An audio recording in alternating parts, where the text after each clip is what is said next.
Hello दोस्तों, मैं आप सबका स्वागत करता हूं मेरे इस चैनल इंडियन एक्स मुस्लिम साहिल पर।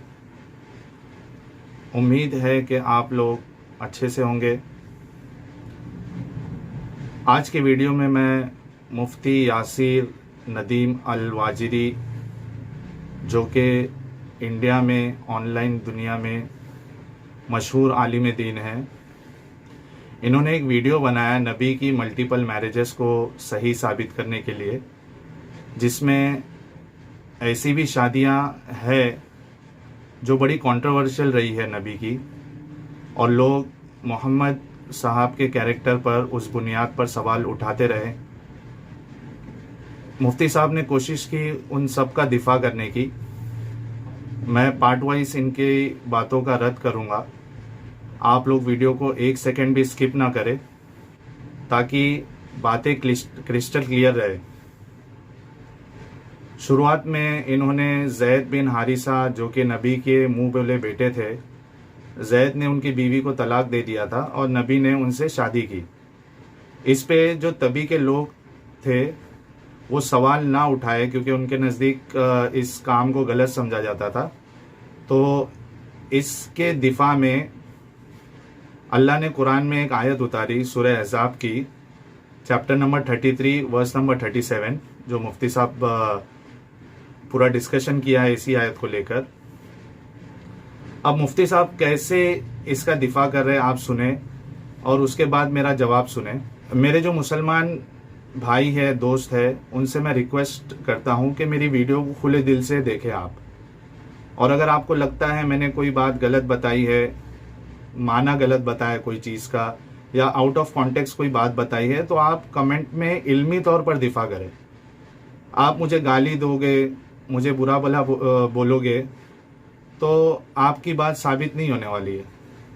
और दूसरा ये कि आप अगर गाली भी दे दिए, कमेंट में अगर गाली देना भी चाहे, तो यूट्यूब उसे डिलीट कर देगा कमेंट को।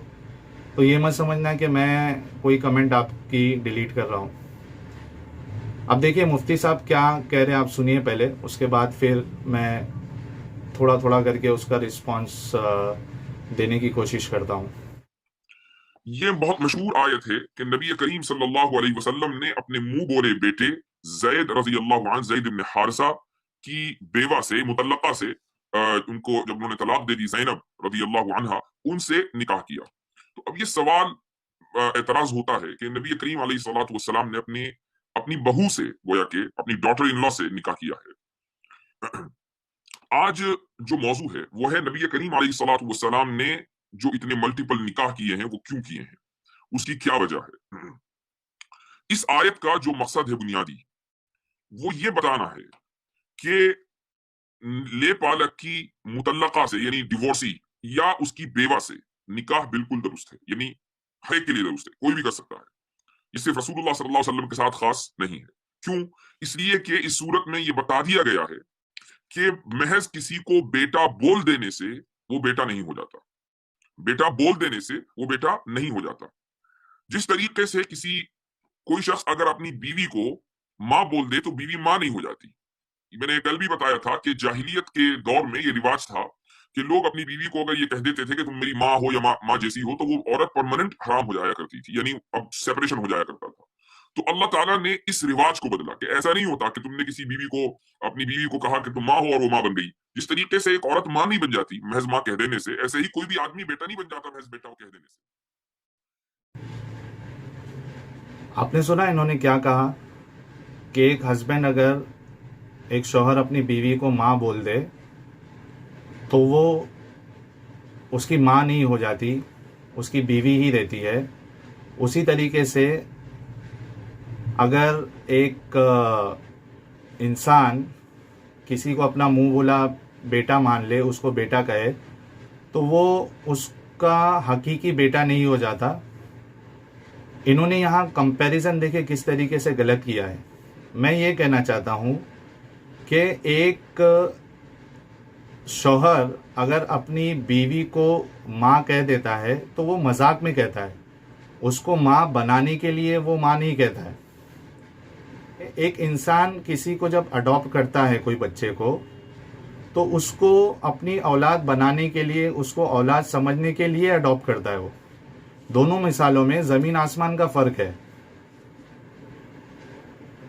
जैद बिन हारिसा का सबसे पहले तो आप जैद बिन हारिसा के बारे में थोड़ा बैकग्राउंड समझिए ताकि आसानी से ये बात आपके समझ में आए।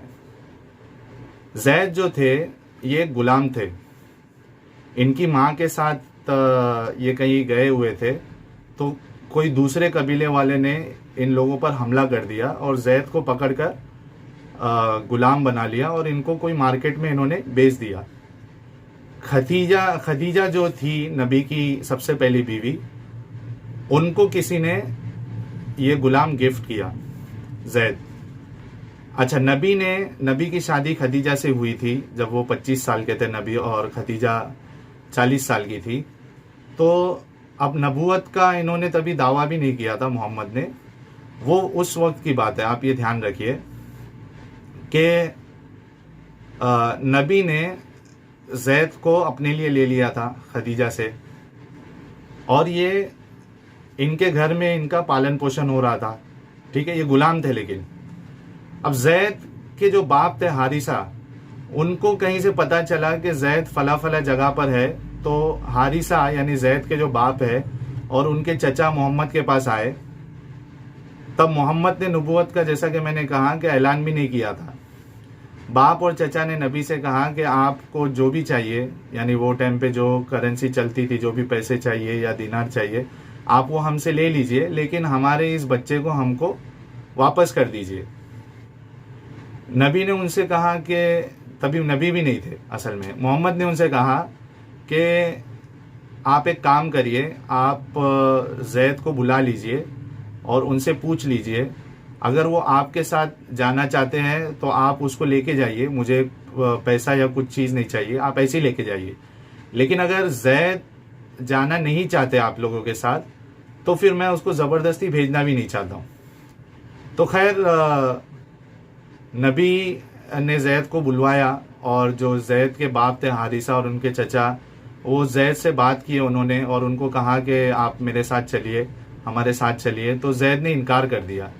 जैद ने कहा कि नहीं, मैं मोहम्मद के साथ ही रहना चाहता हूँ। तो उनके बाप ने उनसे कहा कि आप गुलामी की ज़िंदगी पसंद कर रहे हो, आप मोहम्मद को तरजीह दे रहे हो, बल्कि आपको हमारे साथ चलना चाहिए।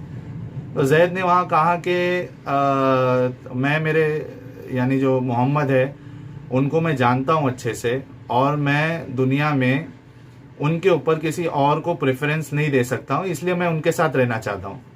तो ये बात सुनकर जो उनके बाप और चचा थे वहाँ से चले गए, और जैद नबी के, मोहम्मद के पास ही थे। मोहम्मद साहब को ये बात जैद की इतनी अच्छी लगी कि उन्होंने क्या किया, वो कुरैश के जो मजलिस लगी हुई थी वहाँ गए। कुरैश के सरदारों के पास उन्होंने ऐलान किया उनके सामने कि जैद आज से मेरा बेटा है। उन्होंने क्या कहा, ये नहीं कहा कि जैद मेरे बेटे जैसा है, उन्होंने कहा कि जैद मेरा आज से बेटा है। ये ऐलान किया उन्होंने।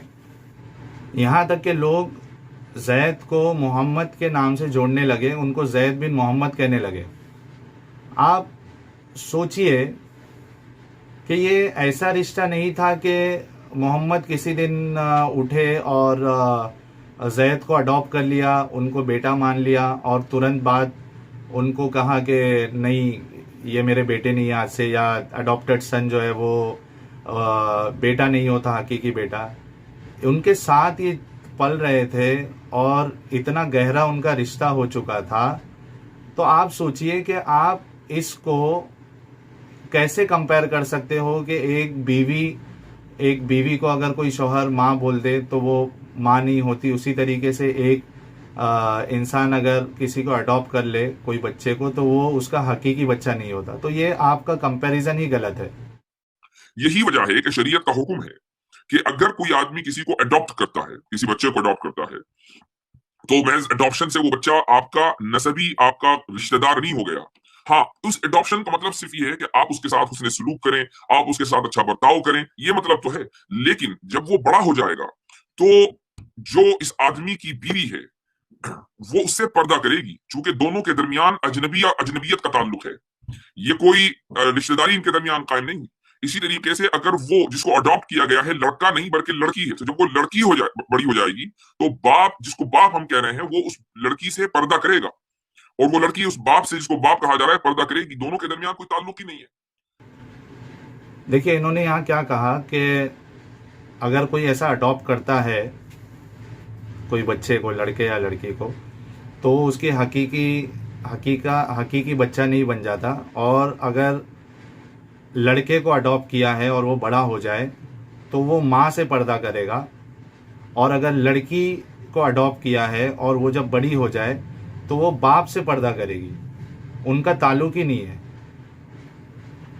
और वो एक दूसरे के लिए नामहरम रहेंगे। तो मैं इनसे ये सवाल करना चाहता हूँ कि फिर ऐसा भी हो सकता है कि चूंकि इनका कोई रिश्ता नहीं है, तो ये जो बाप है अगर किसी दिन उठ के बोल दे कि ठीक है मैं आज से इसको अडॉप्ट नहीं करता हूँ इस लड़की को, तो क्या बाप वो उससे शादी भी कर सकता है फिर मुंह बोली बेटी से, क्योंकि उसका आपके हिसाब से तो कोई रिश्ता ही नहीं है।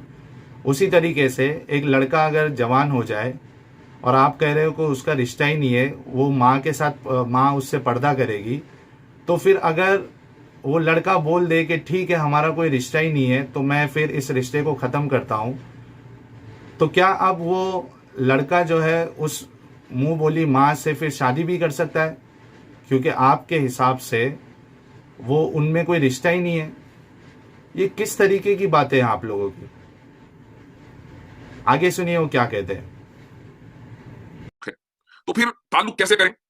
उसकी एक सूरत फुकाहा ये लिखते हैं, ये हदीस में नहीं है, फुकाहा लिखते हैं कि अगर आप किसी बच्चे को मसलन बहुत ही यंग एज में अडॉप्ट करना चाहते हैं और चाहते हैं कि उससे रिश्तेदारी भी कायम हो जाए, तो उसका तरीका यह है कि जिस शख्स ने अडॉप्ट किया है उसकी बीवी उस बच्चे को दूध पिलाए, लेकिन दूध पीने की बच्चे की उम्र सिर्फ 2 साल है, यानी 2 साल के अंदर अंदर। तो अगर आपने ऐसे बच्चे को अडॉप्ट किया है कि जिसकी उम्र अभी चंद महीने है, अब इससे रिश्तेदारी कैसे कायम होगी? उससे रिश्तेदारी ऐसे कायम होगी कि बीवी उस बच्चे को अगर दूध पिला दे तो अभी रजाई रिश्तेदारी कायम होगी। अब बाप जिसने अडॉप्ट किया है वो रजाई बाप हुआ, और वो माँ रजाई माँ हुई, और इन दोनों के अगर दूसरी औलाद भी है तो ये भाई बहन हो गए। अब उससे एक मजबूत रिश्ता कायम हो गया जो खत्म नहीं हो सकता। यह है, ये दोनों, ये सब एक दूसरे के लिए महरम हो गए, इनका आपस में निकाह जायज नहीं है। ठीक है, लेकिन अगर ये बात नहीं है तो जब बच्चा बड़ा हो जाएगा तो बाप और माँ, जिनको हम माँ और बाप समझ रहे हैं, उनका उस बच्चे से कोई महरम का ताल्लुक नहीं है। यही वजह है कि इनके दरमियान पर्दा रहेगा। तो ये शरीयत का एक हुक्म है।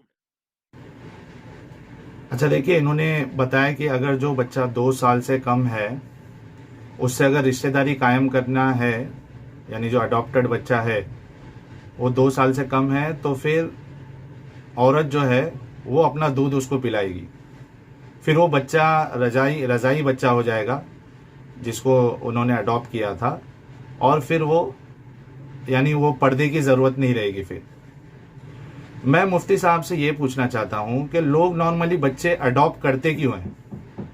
एक कपल अगर खुद के बच्चे किसी वजह से ना पैदा कर पाए, कोई मेडिकल प्रॉब्लम हो सकती है, और आज की तारीख में तो ऐसा भी होता है कि बहुत से मर्द और औरत शादी नहीं करते तो वो कोई बच्चे को अडॉप्ट कर लेते हैं।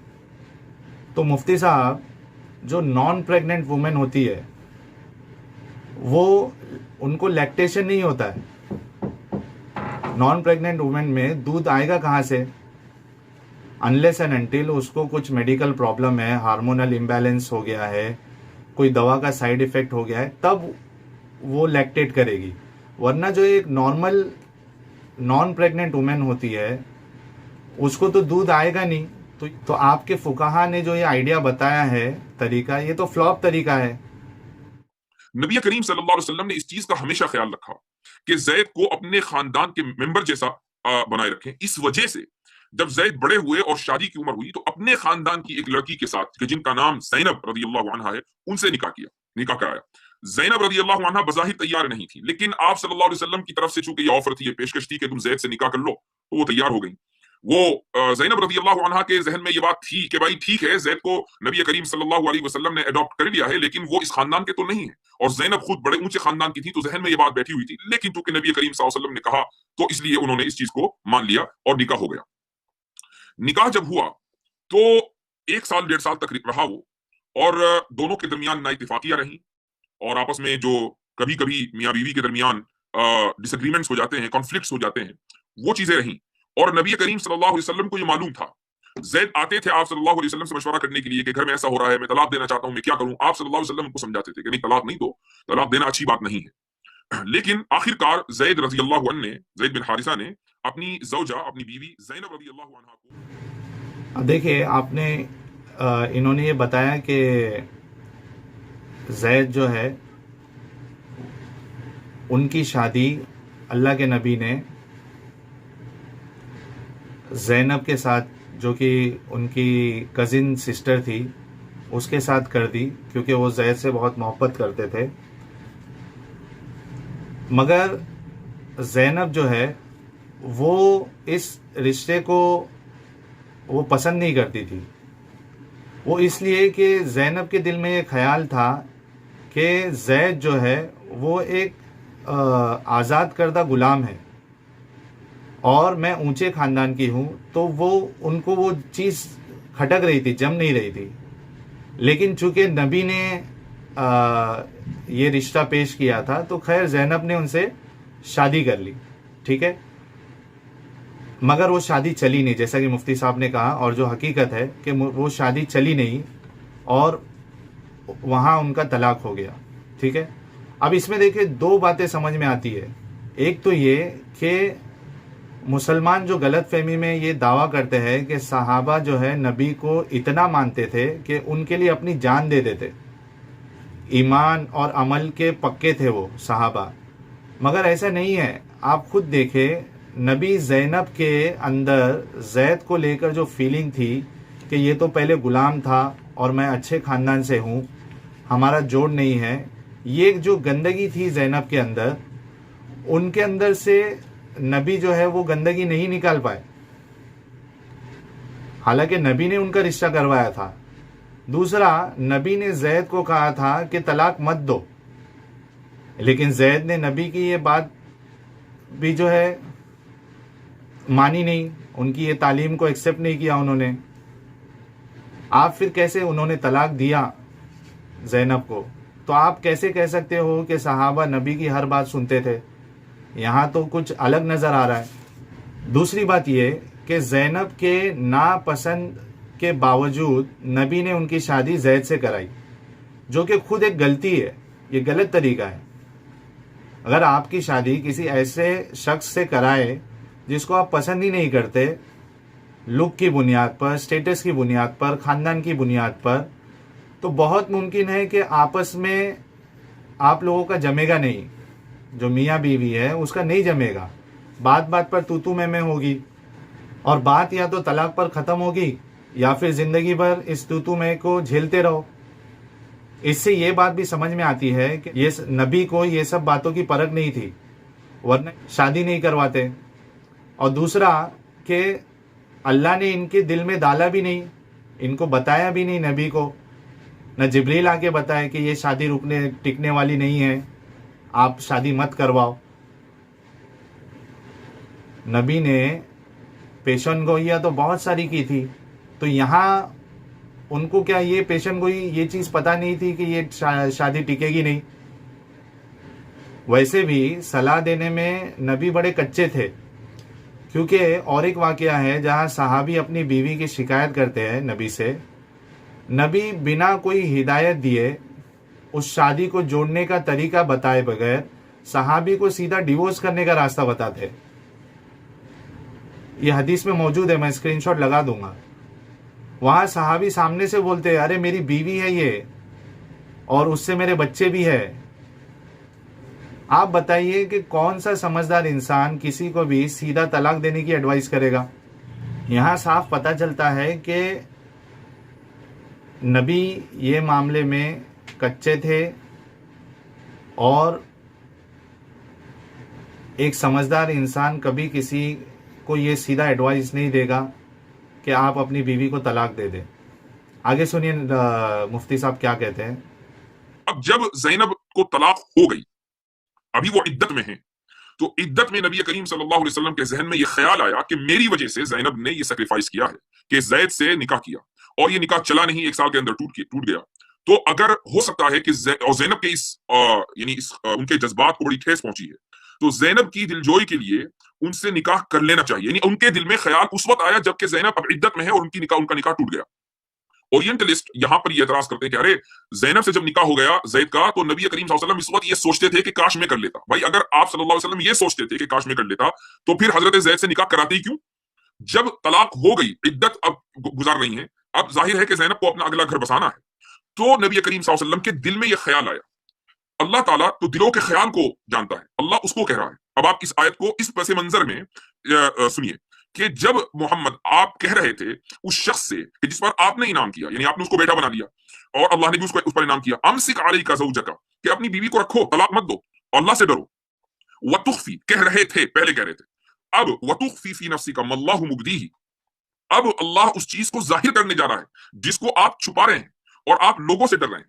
क्या छुपा रहे थे? ये ख्याल कि मैं शादी कर लूं, चूंकि जज्बात को बड़ा ठेस पहुंचा है जैनब के। लेकिन आप सल्लल्लाहु अलैहि वसल्लम को प्रोपेगेंडे से भी खतरा था कि अब मुशरिकीन और सारे लोग हैं काफिरीन, ये सब लोग प्रोपेगेंडा करेंगे कि देखो मोहम्मद सल्लल्लाहु अलैहि वसल्लम ने अपने बेटे की बीवी से मुतल्लका से निकाह कर लिया। तो आप सल्लल्लाहु अलैहि वसल्लम इस प्रोपेगेंडे से यानी उनके जहन में खतरा था कि लोग क्या कहेंगे और इससे फिर दीन की जो दावत है उसको नुकसान पहुंच सकता है। तो अल्लाह ताला कह रहा है कि इस प्रोपेगेंडे से डरने की जरूरत नहीं है। वल्लाहु अहक्कु अन तख्शा, डरना है तो अल्लाह से डरें। अब ये ख्याल किस वक्त नबी करीम सल्लल्लाहु अलैहि वसल्लम के जहन में आया? तलाक होने के बाद। खैर अल्लाह ताला फरमाता है कि फलम्मा क़ज़ा ज़ैदुम मिन्हा वतरन, जब जैद ने अपनी जरूरत पूरी करके तलाक दे दी, ज़व्वजनाका, अब हम आपसे जैनब का निकाह करते हैं। ये निकाह रसूलुल्लाह सल्लल्लाहु अलैहि वसल्लम ने नहीं किया, बल्कि अल्लाह ने नबी करीम सल्लल्लाहु अलैहि वसल्लम का निकाह जैनब रज़ियल्लाहु अन्हा से कराया। अब यहां रुककर एक बात समझने की है, वो ये कि नबी करीम सल्लल्लाहु अलैहि वसल्लम को प्रोपेगेंडे का खतरा हुआ जैनब रज़ियल्लाहु अन्हा से निकाह करते वक्त, लेकिन हजरत आयशा से निकाह करते वक्त प्रोपेगेंडे का कोई खतरा नहीं हुआ। क्यों नहीं हुआ? वो इसलिए नहीं हुआ कि हजरत आयशा से अगरचे उनकी कम उम्री में निकाह हुआ है, लेकिन ऐसा कम उम्री का निकाह उस मुआशरे में राइज था। यानी आमतौर से लोग इस उम्र में निकाह किया करते थे। जब ये बात थी तो कोई भी प्रोपेगेंडा नहीं कर सकता। कोई एक चीज अगर किसी मुआशरे में राइज हो, आप वो काम करें, तो अब आपको कोई इल्जाम नहीं देगा। लेकिन अगर आप कोई ऐसा काम करें कि जो मुआशरे में राइज नहीं है, अगरचे वो सही क्यों ना हो, तो लोग आपके ऊपर एतराज करेंगे। तो चूंकि उस जमाने में, उस दौर में मुशरिकीन में, और आज भी जो हिंदू हैं उनके यहाँ मसले जो एतराज है हिंदुओं की तरफ से भी उठाया जाता है कि भाई आप लेपालक की बेटी से कैसे निकाह कर लिया था। तो ये मुआशरा अपना अपना मुआशरा है। आप सल्लल्लाहु अलैहि वसल्लम ने उस मुआशरे के खिलाफ जाकर एक काम किया तो प्रोपेगेंडा हुआ। हजरत आयशा से निकाह किया, कोई प्रोपेगेंडा नहीं हुआ। इसका मतलब ये कि आप सल्लल्लाहु अलैहि वसल्लम मुआशरे के खिलाफ नहीं गए, वो चीज मुआशरे में राइज थी।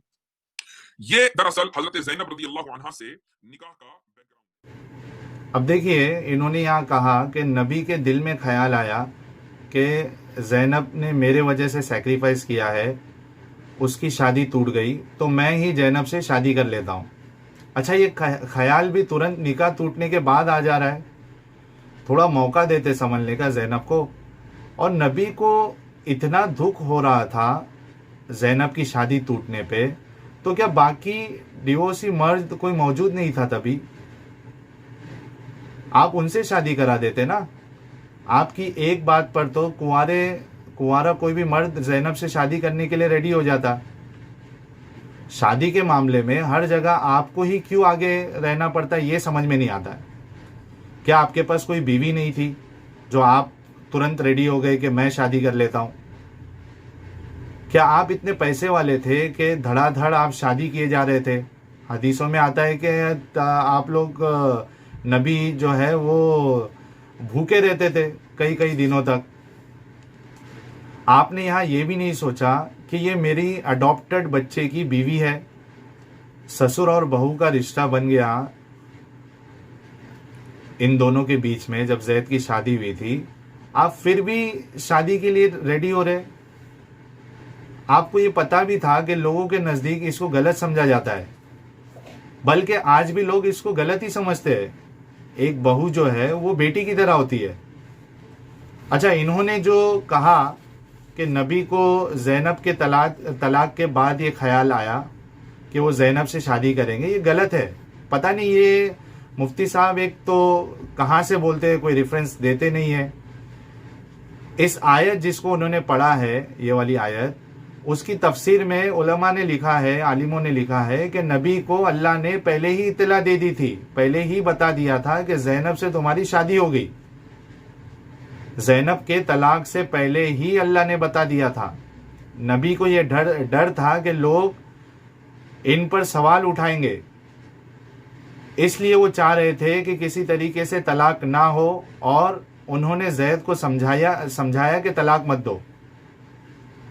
अब यहाँ दो चीज़ें हैं। एक तो ये कि अल्लाह को क्या यही काम बाकी रह गया था कि दूसरे की शादी को तुड़वा कर नबी की शादी कराना है, या ये अरब को छोड़कर अल्लाह का और कोई जगह ध्यान था ही नहीं क्या?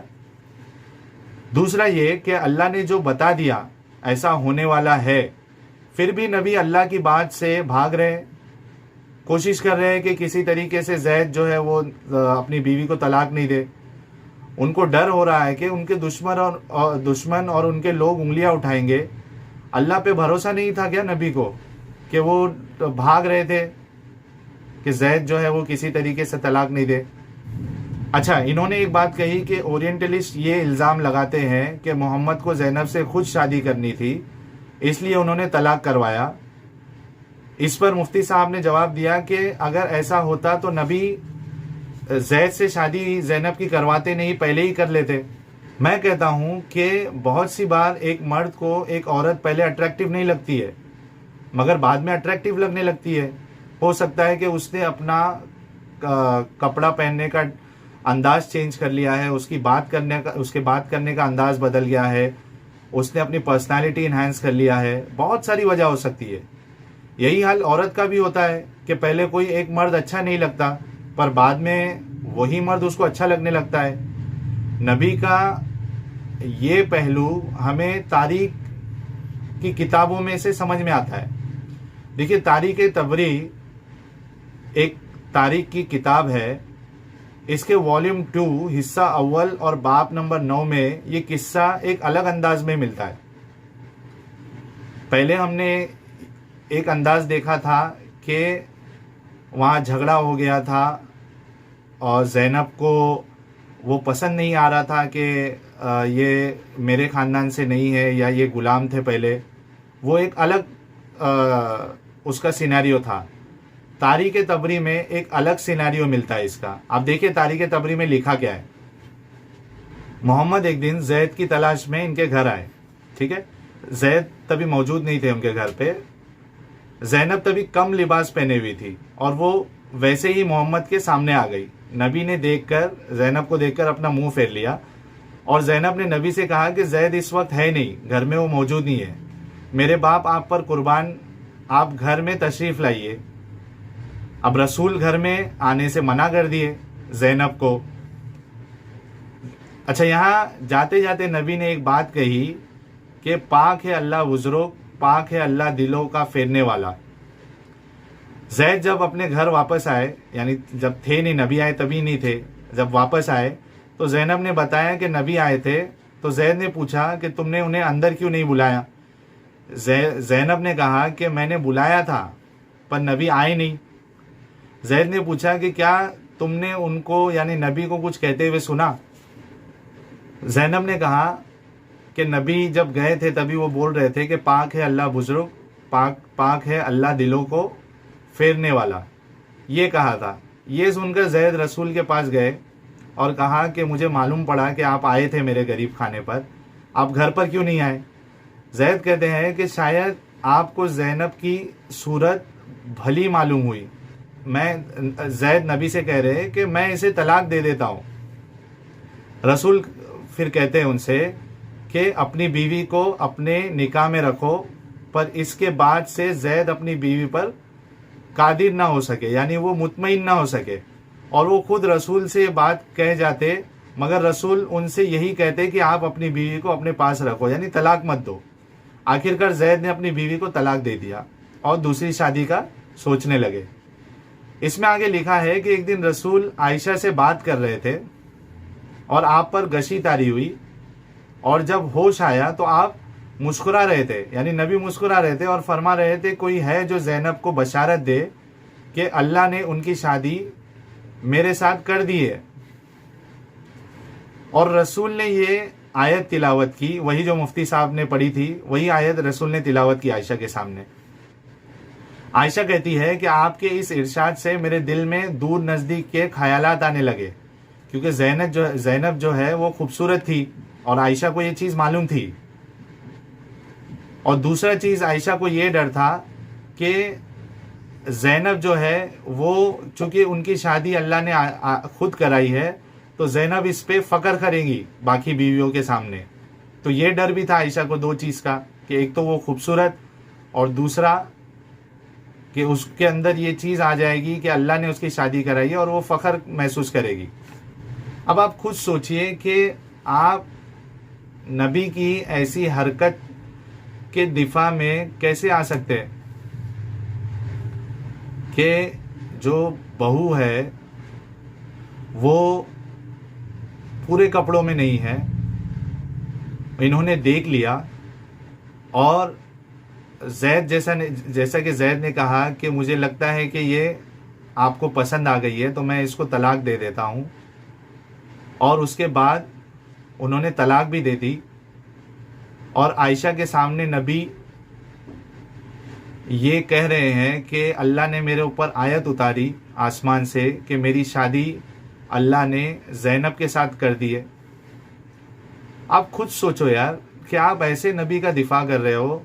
जो मुसलमान स्पीकर है वो इस पे यह एतराज़ करते हैं कि ये तारीखी वाक़या है, इसमें इसकी ऑथेंटिसिटी नहीं है, ये साबित नहीं है।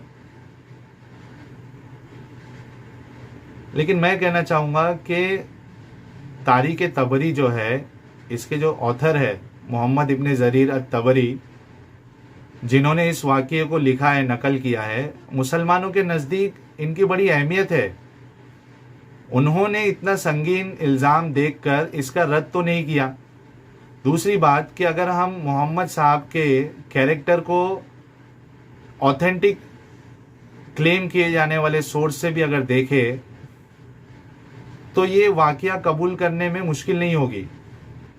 एक तो इसी सूरा 33 की आयत नंबर 51 अगर आप पढ़ोगे तो कुरान में अल्लाह नबी से फरमा रहा है कि अब आप जो है जितनी बीवियां इनकी थी उस टाइम पे, इनको छोड़कर किसी और से इनके बदले आप शादी नहीं कर सकते। आप देखिए खुद अल्लाह यहाँ नबी के ऊपर लगाम लगा रहे हैं कि अब बस हो गया यार, अब आप शादी मत करिए। अगरचे किसी की ब्यूटी आपको भा जाए, आप उसके कायल हो जाए, लेकिन आप अब शादी मत करिए। अल्लाह स्पेसिफिकली ऐसा क्यों कह रहा है कि आपको किसी की खूबसूरती भी पसंद आ जाए तब भी आप शादी नहीं करना? क्या ऐसा करते थे नबी? ऐसा कुछ काम करते थे जिसकी बुनियाद पर लगाम लगाई जा रही है नबी पे? वैसे भी शादी करने में हमारे नबी तो एक्सपर्ट थे एकदम। बल्कि इसी आयत की तफसीर में इब्ने कसीर लिखते हैं कि बाद में ये जो कैद लगाई थी अल्लाह ने कि शादी नहीं करना, ये कैद भी हटा दी थी नबी के ऊपर से कि नहीं, ये कैद अभी नहीं है, आप शादी कर सकते हो। इसके अलावा और एक हदीस है जिससे समझ में आता है कि नबी औरत को देखकर कितना एक्साइट हो जाया करते थे। जामे तिरमिजी की एक हदीस है और सही हदीस है।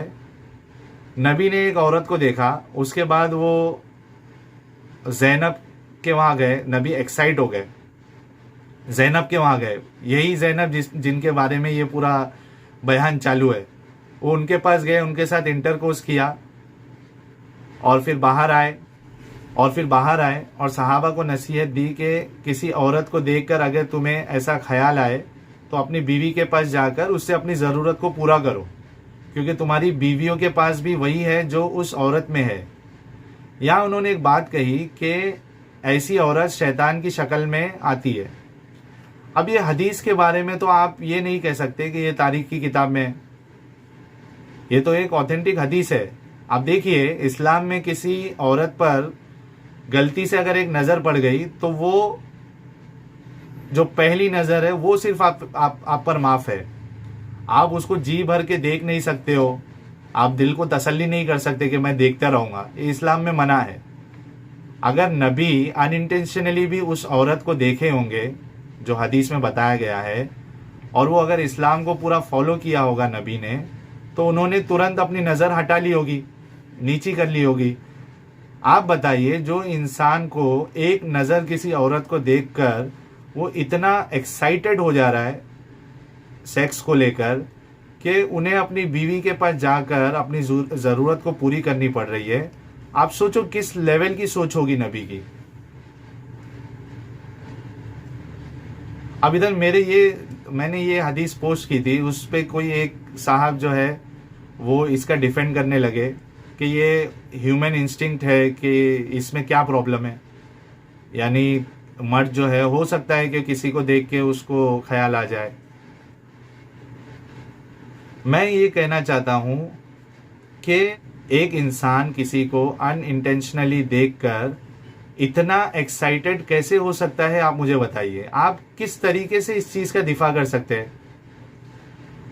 अरे भाई, एक ओल्ड बालाजी की जो सविता भाभी होती है, उसको भी देखकर आदमी इतना एक्साइट नहीं होता है कि वो उसको जाके अपनी ज़रूरत जो है किसी के साथ पूरी करनी पड़े।